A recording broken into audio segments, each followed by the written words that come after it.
Hello, and welcome to this Soulstreaker ASMR video. Make sure to like and subscribe for more videos, and check out the links in the description for streams, shorts, and all manner of other things. Thanks for listening, and now, on with the video. This is a story from the 1001 Nights, sometimes called the Arabian Nights. It's part of a larger collection of stories that are told by the Princess Shahrazad to a king to distract him. So, she tells a different story every night, with a cliffhanger, so he has to wait for the next night to hear the end of the story. I'm relating this now because there are moments in this reading where the story will refer to Shahrazad, who comes in at various points to clarify things, or to tell when each night is over and the next night begins, and talks to the king. And now we begin.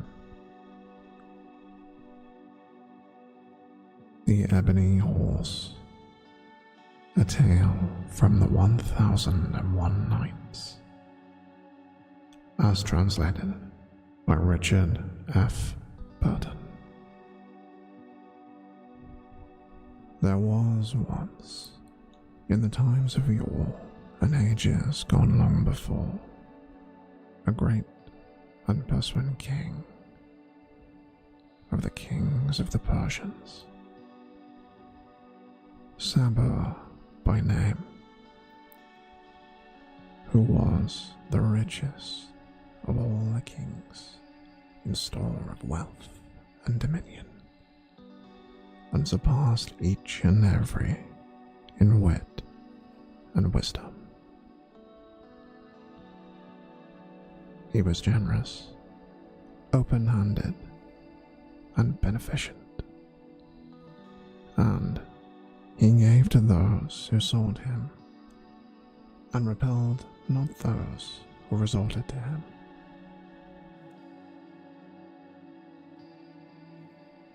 He comforted the broken-hearted, and honorably entreated those who fled to him for refuge. Moreover, he loved the poor, and was hospitable to strangers, and did the oppressed justice upon their oppressor. He had 3 daughters, like full moons of shining light, or flower gardens blooming bright, and a son as he were the moon. And it was his wont to keep 2 festivals in the year, those of the Nowruz, or New Year, and Mirgan, the autumnal equinox, on which occasions he threw open his palaces and gave largesse and made proclamation of safety and security, and promoted his chamberlains and viceroys. The people of his realm came in to him and saluted him and gave him joy of the holy day, bringing him gifts of servants and eunuchs. Now he loved science and geometry, and one festival day, as he sat on his kingly throne, there came in to him 3 wise men, cunning artificers, and past masters in all manner of craft and inventions, skilled in making things curious and rare, such as confound the wit, and versed in the knowledge of occult truths, and perfect in mysteries and subtleties. They were of 3 different tongues and countries. The first a Hindi or Indian, the second a Romi or Greek, and the third Farsi or Persian. The Indian came forwards and, prostrating himself before the king, wished him the joy of the festival and laid before him a present befitting his dignity. That is to say, a man of gold, set with precious gems and jewels of price, and handing in hand a golden trumpet. When Sabur saw this, he asked, "O sage, what is the virtue of this figure?" The Indian answered, "O my lord, if this figure be set at the gate of thy city, it will be a guardian over it.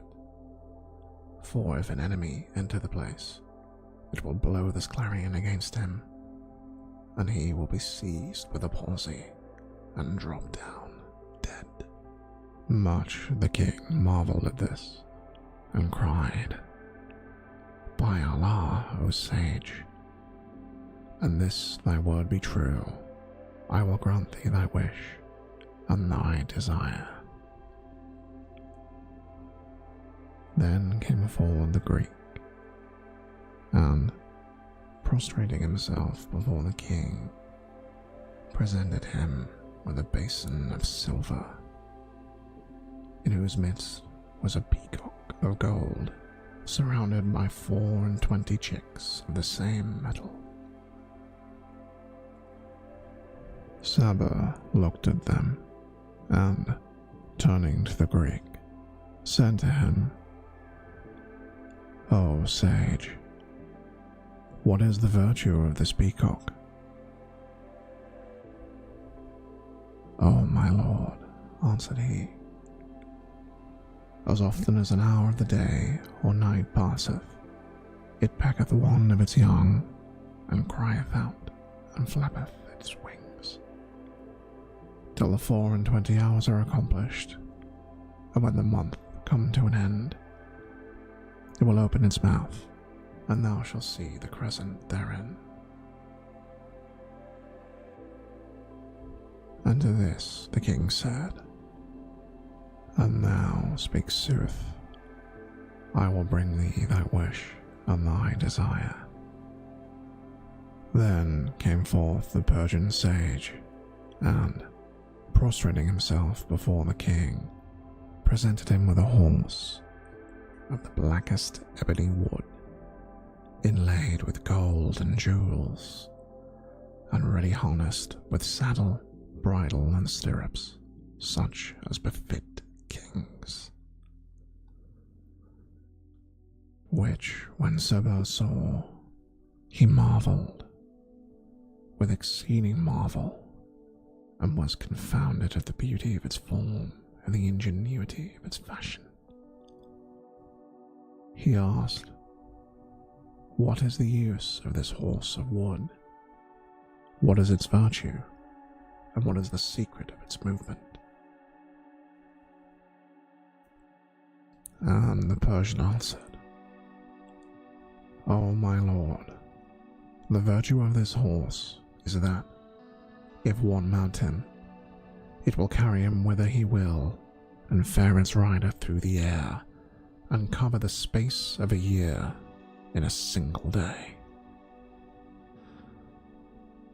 The king marveled and was amazed at these 3 wonders, following thus hard upon another on the same day, and, turning to the sage, said to him, "By Allah the Omnipotent, and our Lord the Beneficent, who created all creatures, and feedeth them with meat and drink, and thy speech be veritable, and the virtue of thy contrivance appear, I will assuredly give thee whatsoever thou lustest for, and will bring thee to thy desire and thy wish."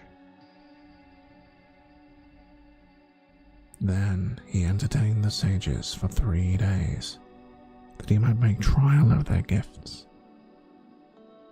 After which, they brought the figures before him, and each took the creature he had wrought and showed him the mystery of its movement. The trumpeter blew the trump, the peacock pecked its chicks, and the Persian sage mounted the ebony horse, whereupon it soared with him high in the air and descended again. When King Saba saw all this, he was amazed and perplexed, and felt like to fly for joy, and said to the 3 sages,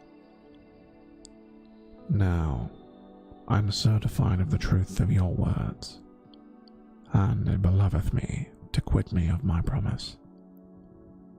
Ask ye, therefore, what ye will, and I will give you the same." Now, the report of the king's daughters had reached the sages, so they answered, "If the king be content with us, and accept our gifts, and allow us to prefer a request of him, we crave of him that he give us his 3 daughters in marriage, that we may be his sons-in-law, for that stability of kings may never be gainsaid." Quoth the king, "I grant you that which you wish and desire," and bade summon for the cosy forthright, that he might marry each of the sages to one of his daughters. Now, it fortuned that the princesses were behind a curtain, looking on, and when they heard this, the youngest considered her husband to be, and behold, he was an old man, 100 years of age, with hair frosted, forehead drooping, eyebrows mangy, ears slitten, beard and mustachio stained and dyed, eyes red and goggle, cheeks bleached and hollow, flabby nose like a brinjal or eggplant, a face like a cobbler's apron, overlapping the lips like a camel's kidneys, loose and pendulous. In brief, a terror, horror, monster, for he was the folk of his time, the unsightliest and of his age frightfulest. Sundry of his grinders had been knocked out, and his eye teeth were like tusks of the jinni, who frighteneth poultry in hen houses. Now, the girl was the fairest and most graceful of her time, more elegant than the Giselle, however tender, for the gentlest zephyr blander and brighter than the moon at her fall. For amorous fray right suitable, confounding in graceful sway the waving bow, and outdoing the swimming gait and the pacing row. In fine, she was fairer and sweeter than all of her sisters. So, when she saw her suitor, she went to her chamber and strewed dust on her head, and tore her clothes, and fell to buffeting her face, and weeping and wailing. The prince, her brother, Kamar al-Akmar, or the moon of moon's height, was then newly returned on a journey, and, hearing her weeping and crying, came to her, for he loved her with fond affection more than his other sisters, and asked her, "What aileth thee? What hath befallen thee? Tell me and conceal naught from me." So she smote her breast and answered, "Oh, my brother and dear one, I have nothing to hide. If the palace be straitened upon my father, I will go out. And if he be resolved upon a foul thing, I will separate myself from him, though he consent not to make provision of me, and my Lord will provide." Quoth he, "Tell me what meaneth this talk, and what hath straitened thy breast and troubled thy temper?" "O my brother and dear one," answered the princess, "know that my father hath promised me in marriage to a wicked magician, who brought him as a gift a horse of black wood, and hath bewitched him in his craft and agromancy. But as for me, I will none of him, and would, because of him, I had never come into this world." Her brother soothed her and solaced her, and then fared to his sire and said, "What be this wizard whom thou hast given my youngest sister in marriage? And what is this present that he hath brought thee, so that thou hast killed my sister with chagrin? It is not right that this should be." Now the Persian was standing by, and when he heard the prince's words, he was mortified and filled with fury, and the king said, "O my son, an thou sawest the horse, thy wit would be confounded, and thou wouldst be mated with amazement." And when the prince saw it, it pleased him. So, being an accomplished cavalier, he mounted it forthright, and struck its sides with the shovel-shaped stirrup irons. But it stirred not, and the king said to the sage, "Show him its movement, that he also may help thee win thy wish." Now, the Persian bore the prince a grudge, because he willed not he should have his sister. So he showed him the pin of ascent on the right side of the horse, and saying to him, "Trill this," left him. Thereupon the prince trilled the pin, and lo, the horse forthwith soared with him high in the ether, as if it were a bird, and gave not over flying till it disappeared from men's sight. Whereat the king was troubled and perplexed, and said to the Persian, "O sage, look how thou mayst make him descend." But he replied, "My lord, I can do nothing, and thou wilt never see him again till resurrection day. For he, of his ignorance and pride, asked me not the pin of descent, and I forgot to acquaint him therewith." When the king heard this, he was enraged in sore rage, and bade Bastinado the sorcerer and clap him in jail, whilst he himself cast the crown from his head, and beat his face, and smote his breast. Moreover, he shut the doors of his palaces, and gave himself to weeping and keening, he and his wife and daughters, and all the folk of the city. And thus their joy was turned to annoy, and their gladness changed to affliction and sadness. Thus far concerning them. But, as regards to the prince, the horse gave not over soaring with him till he drew near the sun, whereat he gave himself for lost, and saw death in the skies, and was confounded at his case, repenting him of having mounted the horse, and saying to himself, "Verily, this was the device of a sage, to destroy me on my account of my younger sister. But there is no majesty, and there is no might, save in Allah the glorious and the great. I am lost without recourse, but I wonder, did not he who made the ascent pin also make a descent pin?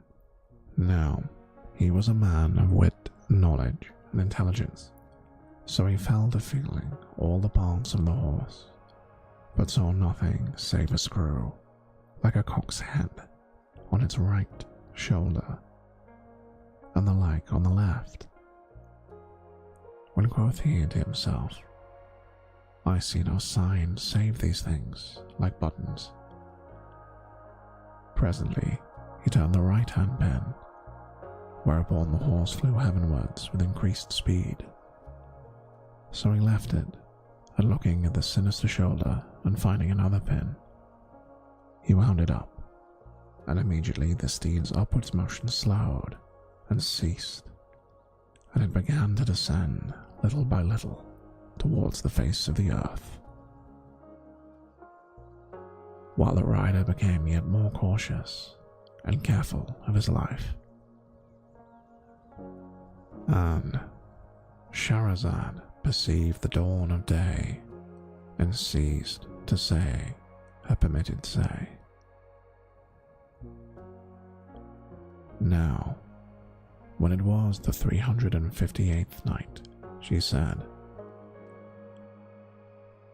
It hath reached me, O auspicious king, that when the prince wound up the sinister screw, the steed's upward motion slowed and ceased, and it began to descend little by little towards the earth. And the rider became more cautious and careful of his life. And when he saw this and knew the uses of the horse, his heart was filled with joy and gladness. And he thanked Almighty Allah for that he had deigned to deliver him from destruction. And he began to turn the horse's head whithersoever he could, making it rise and fall at pleasure, till he had gotten complete mastery over its every movement. He ceased not to descend the whole of that day, for the steed's ascending flight had borne him far from the earth. And, as he descended, he diverted himself with viewing the various cities and countries over which he passed and knew not, never having seen them in all his life. Amongst the rest, he descried a city ordered after the fairest fashion in the midst of a verdant and riant land, rich in trees and streams, with gazelles that paced daintily over the plains. Whereat he fell amusing to himself and said, Would I knew the name of yon town, and in what land it is. And he took to circling about and observing it right and left. By this time, the day began to decline, and the sun drew near to its downing. And he said in his mind, Verily, I find no goodlier place tonight than this city, so I will lodge here, and early on the morrow I will return to my kith and king in my kingdom, and tell my father what hath passed, and acquaint him with what my eyes have seen. Then he addressed himself to seeking a place wherein he might safely bestow himself and his horse, when none would descry him. And presently, behold, he espied a middlemost of the city, a palace rising high in the upper air, surrounded by a great wall with lofty crenelles and battlements. Quoth he, This is a goodly place, and turned the descent pin, whereupon the horse sank down with him like a weary bird, and alighted gently on the terrace roof of the palace. So the prince dismounted, and yelled, Alhamdulillah, praise be to Allah. He began to go round about the horse and examine it, saying, By Allah, he who fashioned thee with these perfections was a cunning craftsman. And if the Almighty extend the term of my life, and restore to me my country and kinsfolk in safety, and reunite me with my father, I will assuredly bestow upon him all manner of bounties, and benefit him with the utmost beneficence." By this time, the night had overtaken him, and he sat on the roof till he was assured that all in the palace slept. And indeed, hunger and thirst were sore upon him, for that he had not tasted food nor drunk water since he parted from his father. So he said within himself, "Surely the like of this palace will not lack of victual." And leaving the horse above, went down in search of somewhat to eat. Presently, he came to a staircase, and descending it to the bottom, found himself in a court paved with white marble and alabaster, which shone in the light of the moon. He marveled at the place and the goodliness of its fashion, but sensed no sound of speaker, and saw no living soul, stood in perplexed surprise, looking right and left, and knowing not whither he should wend. Then said he to himself, "I may not do better than return to where I left my horse and pass the night by it. And as soon as day shall dawn, I shall mount and ride away." And Scheherazade perceived the dawn of day, and ceased saying her permitted say.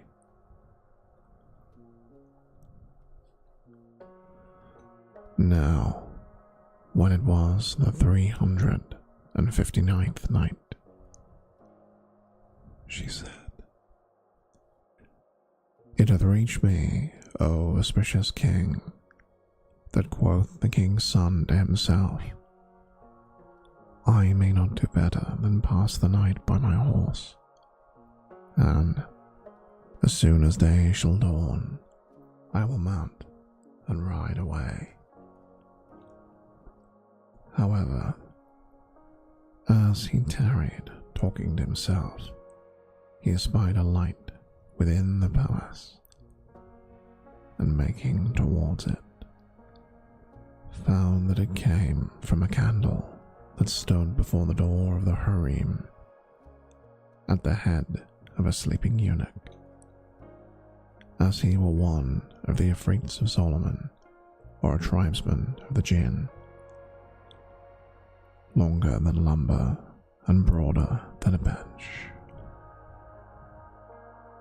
He lay before the door, with the pommel of his sword gleaming in the flame of the candle, and at his head was a bag of leather hanging from a column of granite.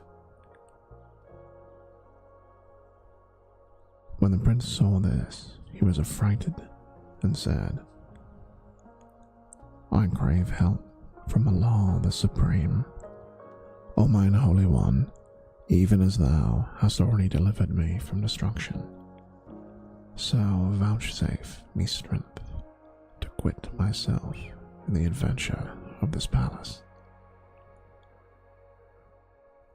So saying, he put out his hand to the budget, and taking it, carried it aside, and opened it,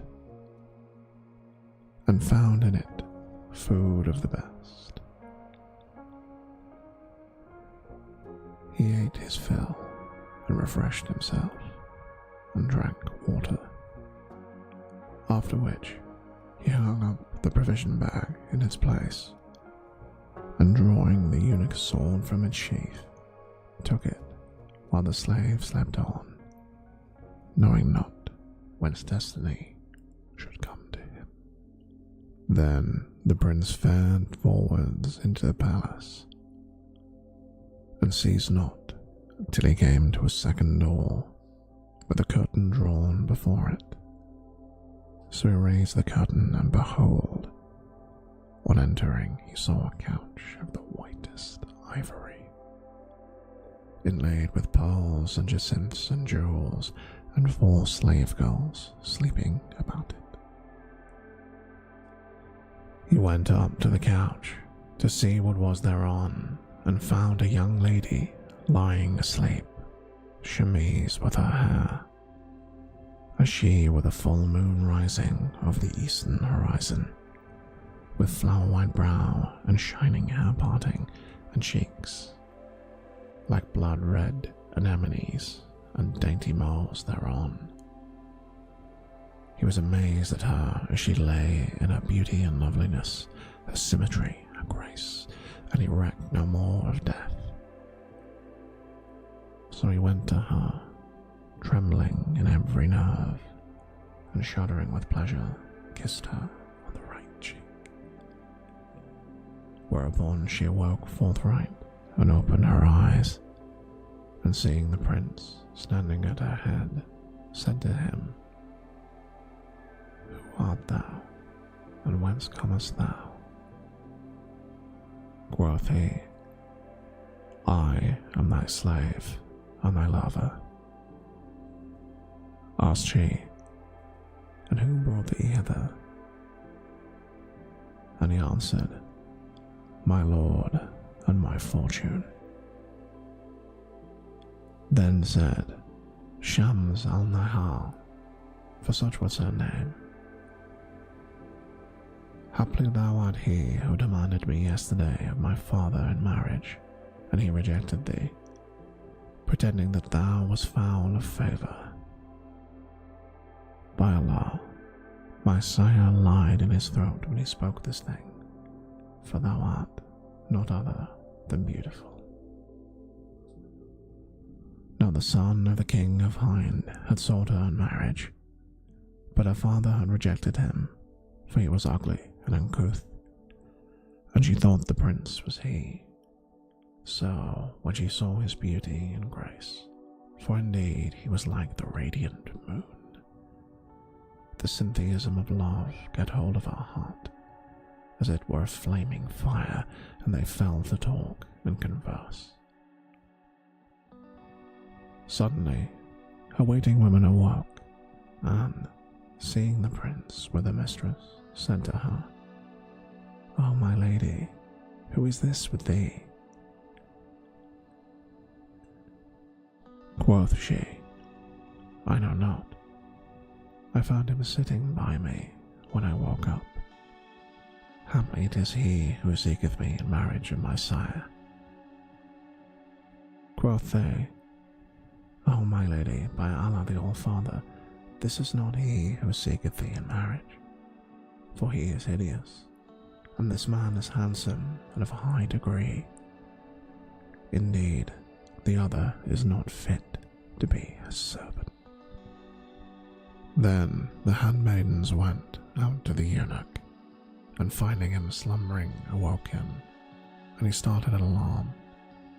Said they, "How happeneth that thou art on guard at the palace, and yet men come into us whilst we are asleep?"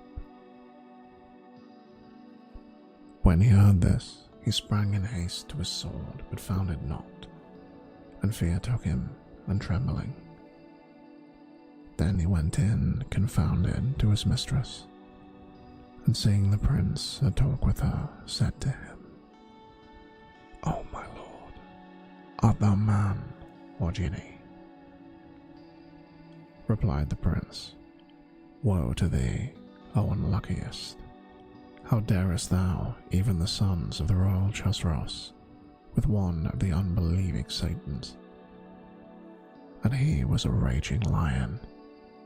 Then he took the sword in his hand, and said to the eunuch, "I am the king's son-in-law, and he hath married me to his daughter, and bidden me to go to her." And when the eunuch heard these words, he replied, "O my lord, if thou indeed of a kind man as thou avouchest, she is fit for none but thee, and thou art worthier of her than any other." Thereupon the eunuch ran to the king, shrieking loud and rending his raiment, and heaving dust upon his head. And when the king heard his outcry, he said to him, "What hath befallen thee? Speak quickly and be brief, for thou hast fluttered my heart. Answered the eunuch, O king, come to thy daughter's succor, for a devil of the jinn, in the likeness of a king's son, hath got possession of her. When the king heard this, he thought to kill him, and said, How camest thou to be careless of my daughter, and let this demon come to her? Then he betook himself to the princess's palace, where he found her slave women standing to await him, and asked them, What is come to my daughter?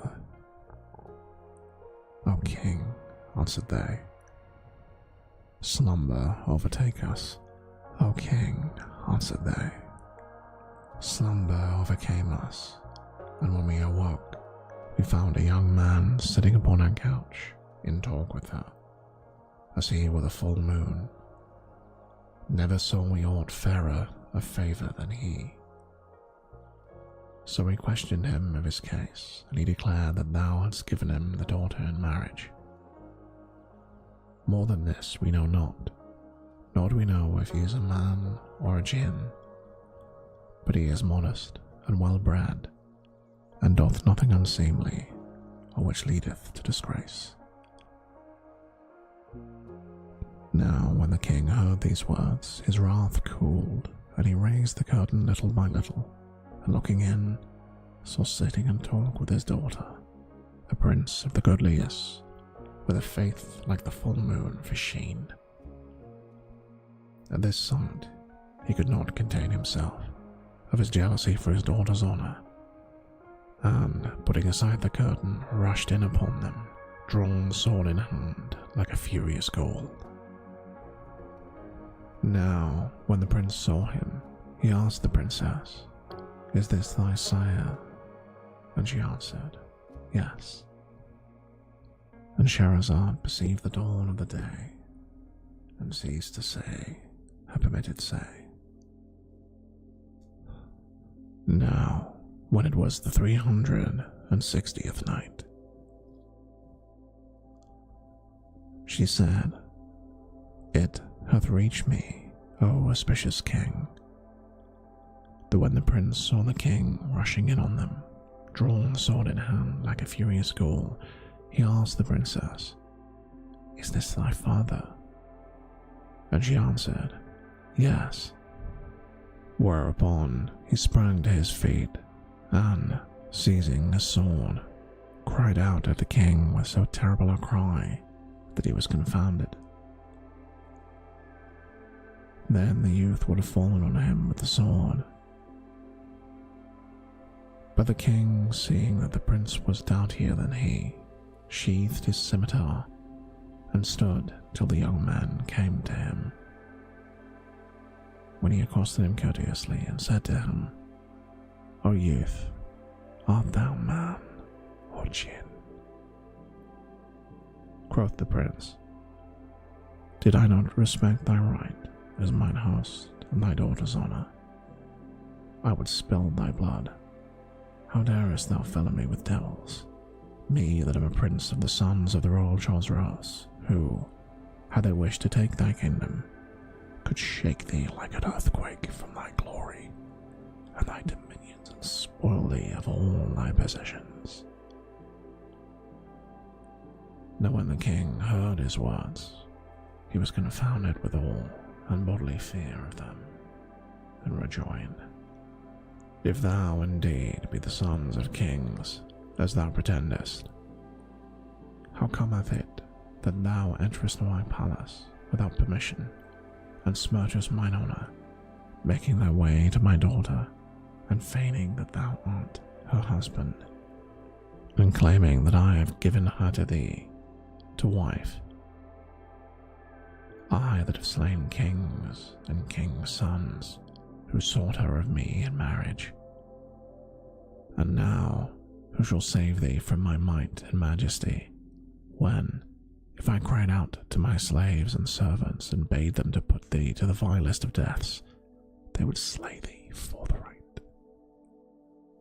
Who shall deliver thee out of my hand? When the prince heard this speech of the king, he answered, "Verily, I wonder at thee, and the shortness and denseness of thy wit. Say me, canst covet for thy daughter a mate comelier than myself, and hast ever seen a stouter-hearted man, or one better fitted for sultan, or more glorious rank and dominion than I?" Rejoined the king, "Nay, by Allah, but I would have had thee, O youth, act after the custom of the king, and demand her from me to wife before witnesses, that I might have married her to thee publicly. And now, even were I to marry her to thee privily, yet hast thou dishonoured me in person." Rejoined the prince, "Thou sayest sooth, O king, but if thou summon thy slaves and thy soldiers, and they fall upon me and slay me, as thou had pretendest, thou wouldst but publish thine own disgrace, and the folk would be divided between belief in thee and disbelief in thee. Wherefore, O king, thou wilt do well, meseemeth, to turn from this thought to that which I shall counsel thee." Quoth the king, "Let me hear what thou hast advised." And quoth the prince, "What I have to propose to thee is this. Either do thou meet me in combat singular, I and thou, and he who slayeth his adversary shall be held the worthier, and having a better title to the kingdom. Or else, let me be this night, and when it dawns the morn, draw out against me thy horsemen and footmen and servants. But first, tell me their number." Said the king, "They are 40,000 horse, besides my own slaves and their followers, who are the like of them in number." And thereupon said the prince, "When the day shall break, do thou array them against me, and say to them." And Shahrazad perceived the dawn of day, and ceased saying her permitted say. Now, when it was the 361st night,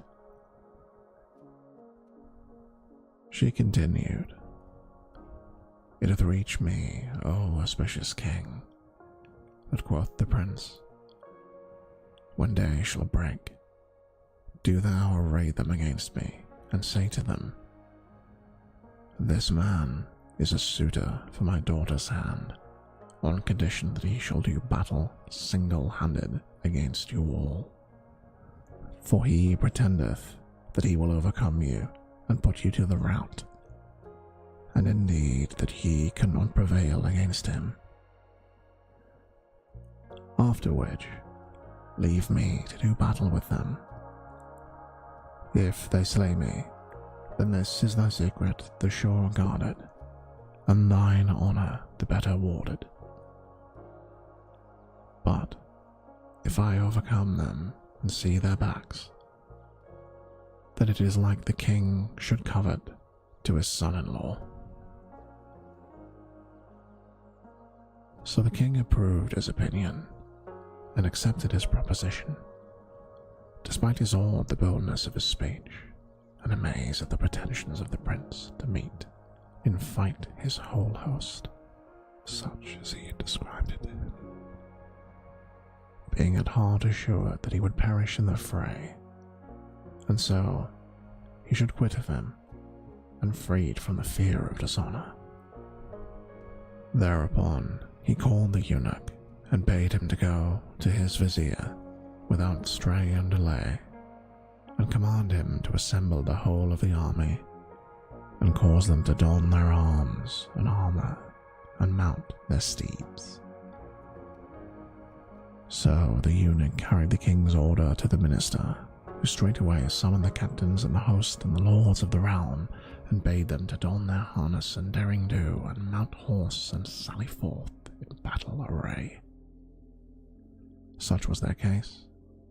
But as regards to the king, he sat a long while conversing with the young prince, being pleased with his wise speech and good sense and fine breeding. And when it was daybreak, he returned to his palace, seating himself on his throne, and commanded his merry men to mount and bade and saddle one of the best of the royal steeds, with handsome sail, and housings and trappings, and bring it to the prince. But the youth said, "O king, I will not mount horse, till I come in view of the troops and review them." "Be it as thou wilt," replied the king, and the two repaired to the parade ground, where the troops were drawn up, and the young prince looked down upon them, and noted their great number. After which the king cried to them, saying, "Ho, ye all men, there is come to me a youth who seeketh my daughter in marriage, and in very sooth never have I seen a goodlier than he. No, nor stouter of heart, nor doughtier of arm, for he pretendeth that he can overcome you single-handed, and force you to flight, and that, were ye 100,000 in number, yet for him would ye be but few. Now, when he chargeth down upon you, do ye receive him upon point of pike and sharp of sabre, for indeed he hath undertaken a mighty matter." Then quoth the king to the prince, "Up, O my son, and do thy devour upon them." Then quoth the king to the prince, "Up, O my son, and do thy devoir on them." Answered he, "O king, thou dealest not justly and fairly by me. How shall I go forth against them, seeing that I am afoot, and the men be mounted?" The king retorted, "I bade thee mount, and thou refused. But choose now which of my horses thou wilt." Then he said, "Not one of thy horses pleaseth me, and I will ride none but that on which I came." Asked the king, "Where is thy horse?" "Atop of thy palace." "In what part of my palace?" "On the roof." And when the king heard these words, he cried, "Out on thee! This is the first sign thou hast given of madness. How can the horse be on the roof? But we shall at once see if thou shalt speak truth or lies." He then turned to one of his chief officers and said to him, "Go to my palace and bring me what thou findest on the roof." And so all the people marveled at the young prince's words, saying one to another, "How can a horse come down the steps from the roof? Verily, this is a thing like we have never heard."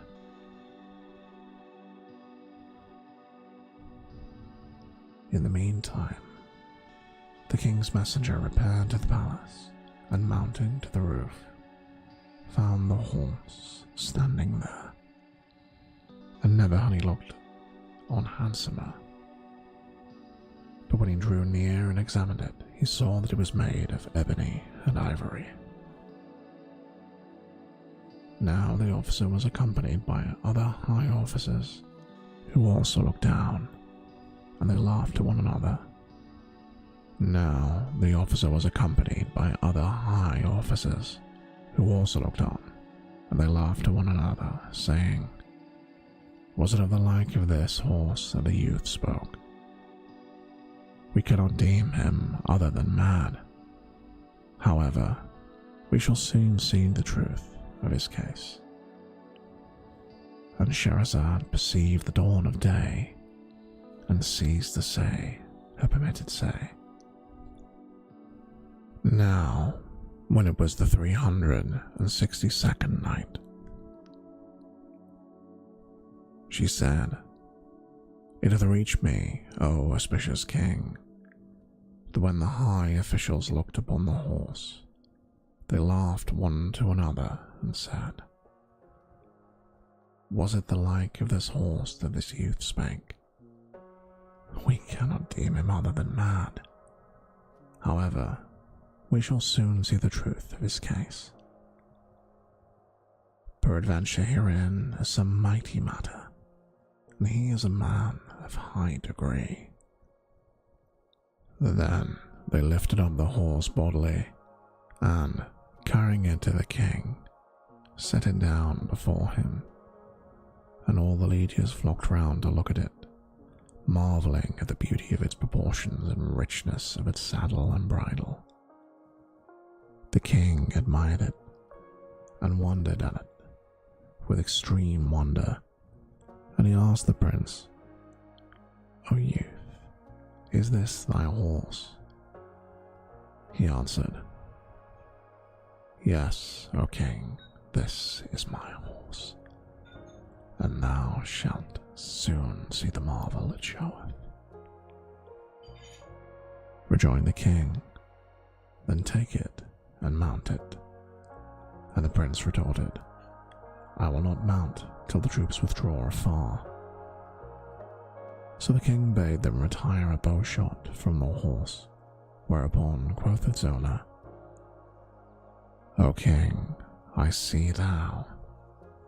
I am about to mount my horse and charge upon thy host, and scatter them left and right, and split their hearts asunder." Said the king, "Do as thou wilt, and spare not their lives, for they will not spare thine." Then the prince mounted, whilst the troops ranged themselves in ranks before him, and one said to another, "When the youth cometh between the ranks, we will take him on the points of our pikes and the sharps of our sabres." Quoth another, "By Allah, this is a mere misfortune. How shall we slay a youth so comely of face and shapely of form?" And a third continued, "Ye will have hard work to get the better of him, for the youth had not done this, but for what he knew of his own prowess and preeminence of valor."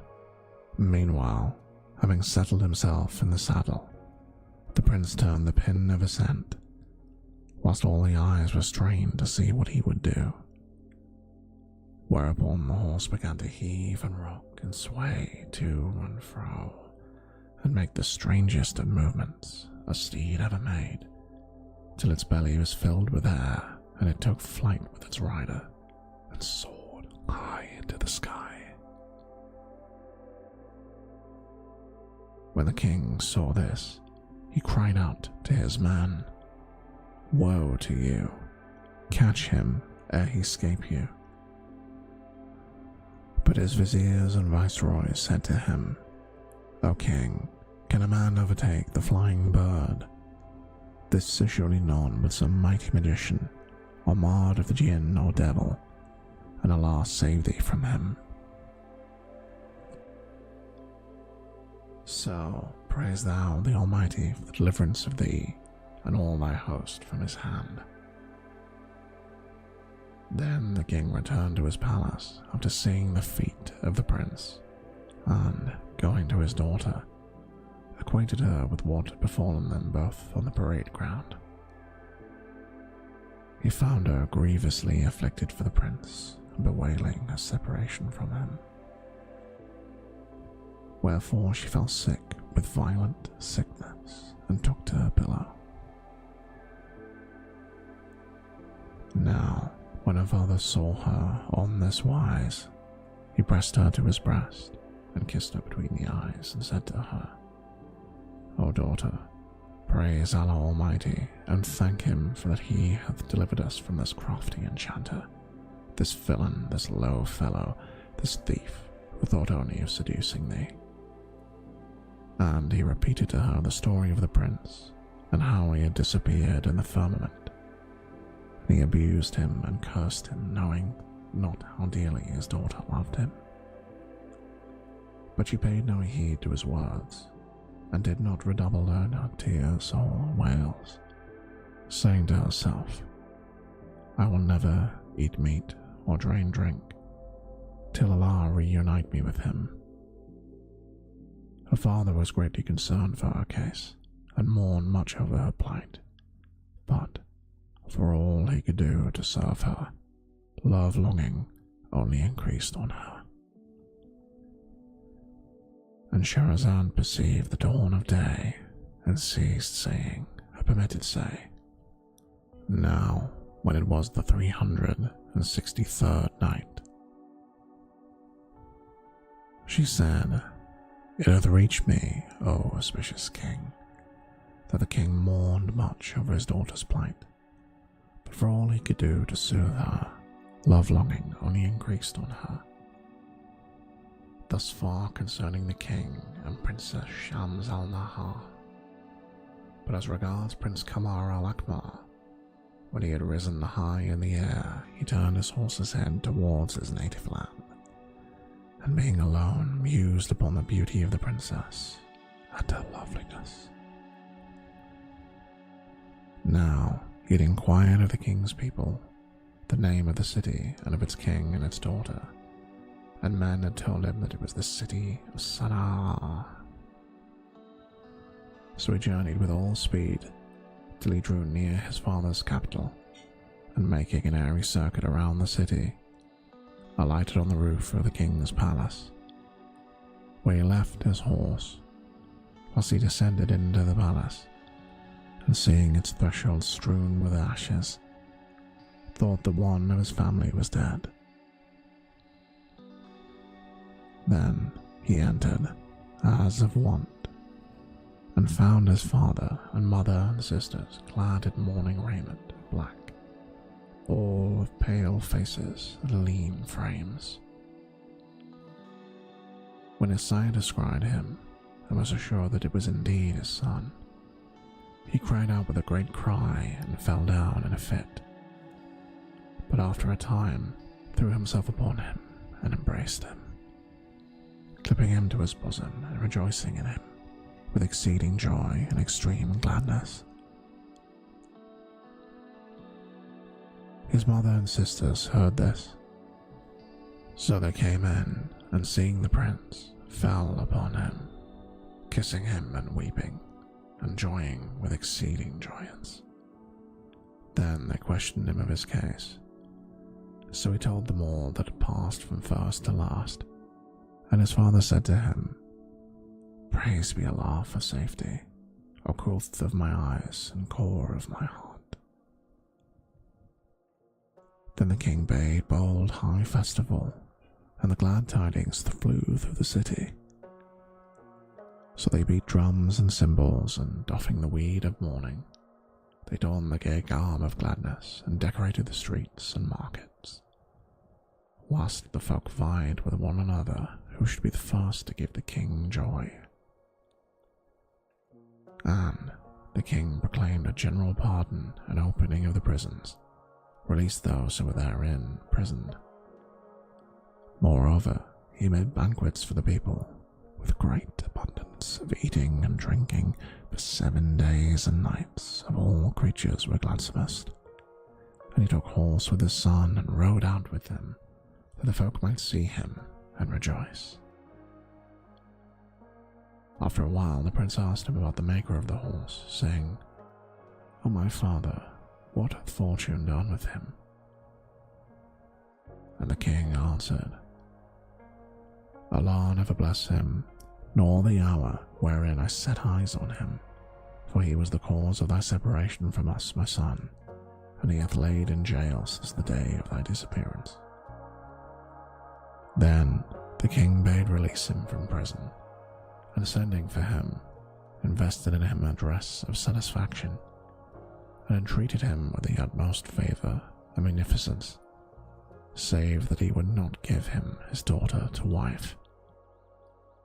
whereat the sage raged with sore rage and repented of that which he had done, knowing that the prince had secured the secret of the steed and the manner of its motion.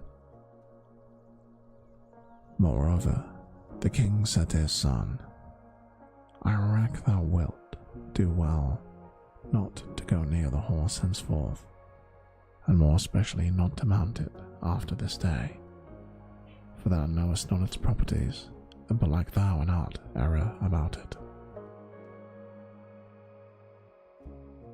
Now the prince had told his father of his adventure with the king's son and his daughter, and he said, had the king intended to kill thee, he had done so, but thine hour was not yet to come.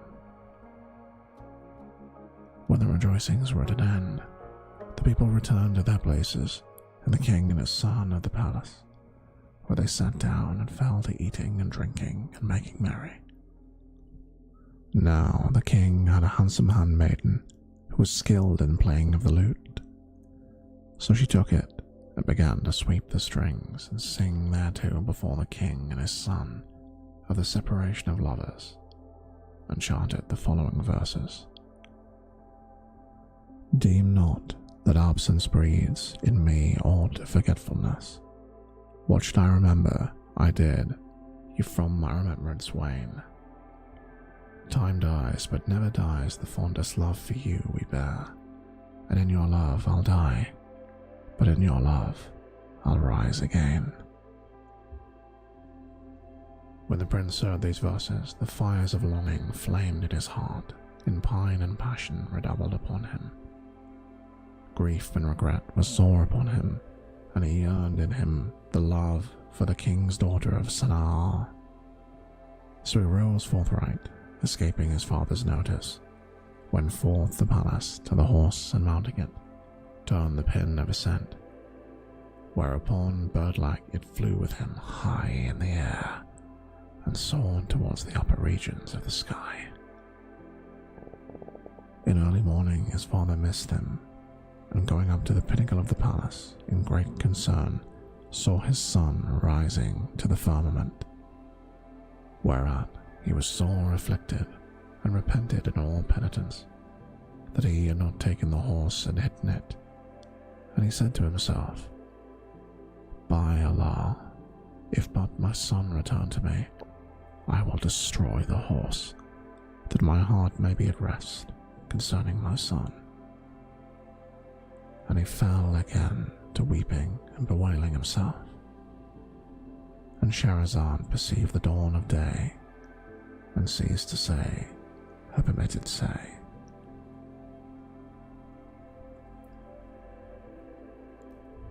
Thank you, listener, for listening to this extract from The Ebony Horse for the 1001 Nights by Richard Burton. This is around half of the story, so if you enjoyed this, please like, comment, and subscribe. And if people are interested in hearing the rest, then I'll do a second video with the rest. Thanks for listening. Now, rest, sleep,